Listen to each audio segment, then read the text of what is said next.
Not many months had passed by her marriage, and she was already feeling low on the excitement of her new life.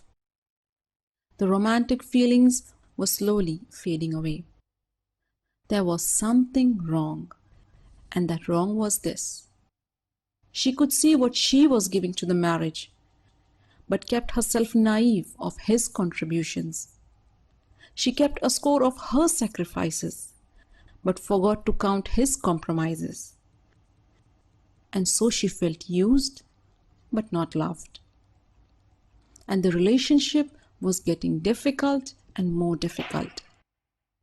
It is not uncommon for couples to feel this emptiness just weeks after marriage. And as relationship experts say, this bleakness occurs because the emotional need of the spouses to feel loved is not fulfilled. And it finally results in unhappy, bitter marriages. And who wants to live like that? So today I have for you some expert advice on how you can create the lasting in-love environment in your marriage, where both spouses are emotionally fulfilled. We'll discuss how you can meet your partner's need to feel loved, and also how you can give yourself the satisfaction that you are genuinely loved by your mate. Alhamdulillah, there's a lot you can do, and it's easier than you think. But first, I want to ask you this. What is that which makes you fall in love with someone? What is that which kindles your love?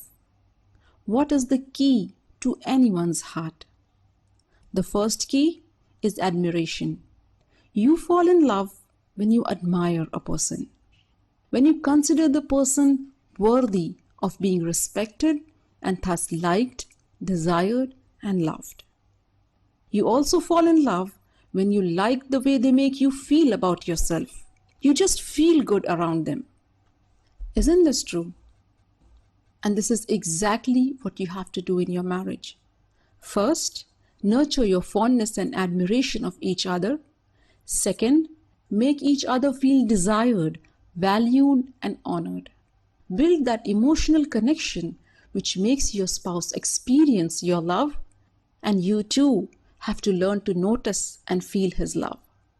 What this means is you have to master the art of effectively communicating love. And one way to do all this is to use words. You can do it with simple, straightforward talk.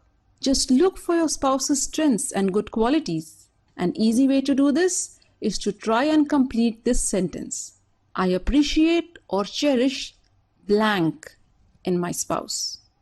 Complete this sentence and then think about one or two incidents where he displayed this good quality. And then talk about it. Praise him for it. Compliments are very powerful communicators of love and admiration. Although sometimes you might be overwhelmed by your partner's negative characteristics, especially if you are stressed out or you aren't having a good day. But just remember, he's a human and there are no perfect spouses. So be realistic, rid yourself from all negativity, and set focus on what you cherish in him and give praise. When you do this, you fulfill the two essentials of falling in love.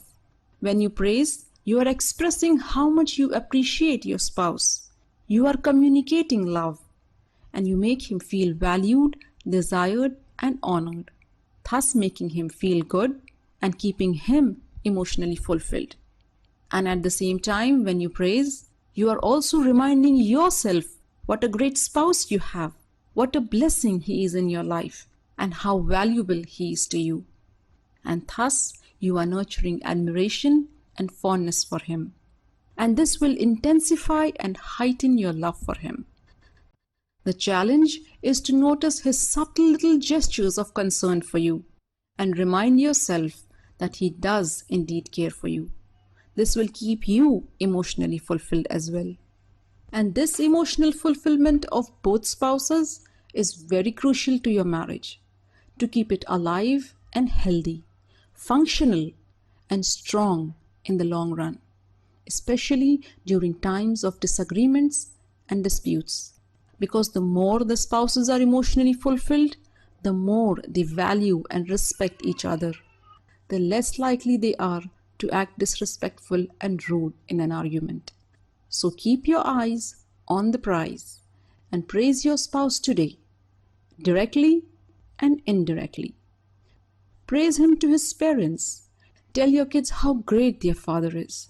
Saying positive things about him must become a habit, because when you stop praising, you ignore the good. Criticism takes over and you become ungrateful. And it is so easy, my dear sister, to fall into ungratefulness, especially for us women. There is a hadith in which Allah's Messenger ﷺ said that the majority of people in hellfire will be women. Why is that, O Messenger of Allah? Two of the reasons he mentioned: you complain too much and are ungrateful to your husbands. He explained, if you are kind to her for a lifetime and she sees one undesirable thing in you, she will say, I never had anything good from you.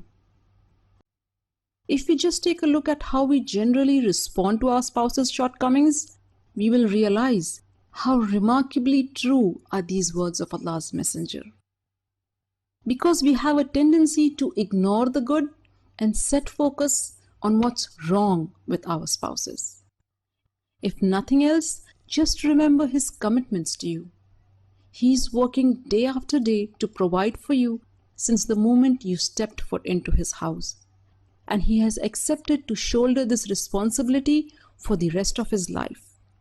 And he is constantly planning and saving for your better future. Now let me pause here and make myself clear. I am not saying that husbands never show ungratefulness, or that wives are always ungrateful, or that a wife should never complain about her husband. No. All I'm saying is that we need to take advice from this hadith of Allah's Messenger ﷺ and be more mindful about our partner's contributions to the marriage, and be more conscious and careful about our words, especially when disappointed. And I wouldn't end this without wanting the husbands to appreciate the efforts a new bride makes when she steps into your life. It's a drastic shift for her, from a carefree life in her parents' house to a life where new challenges await, new people to deal with, especially if she is to live in a joint family, a new lifestyle to fit in, daunting responsibilities of a married life, and if she is working, that adds to the pressure. But bravely enough, she takes on the challenge. All of this just to make the marriage work peacefully. So each spouse must, at the very least, notice and appreciate the hard work and loving efforts coming from the other in making the marriage work. And let each other know that they are valued. The efforts they put in are appreciated, and they are loved, cherished, and cared for in this new phase of their life. Don't forget to praise your spouse and compliment him. And remember, romance is not found in candlelight dinners alone. There is love, affection, and romance hidden in those everyday activities, waiting for you to feel it.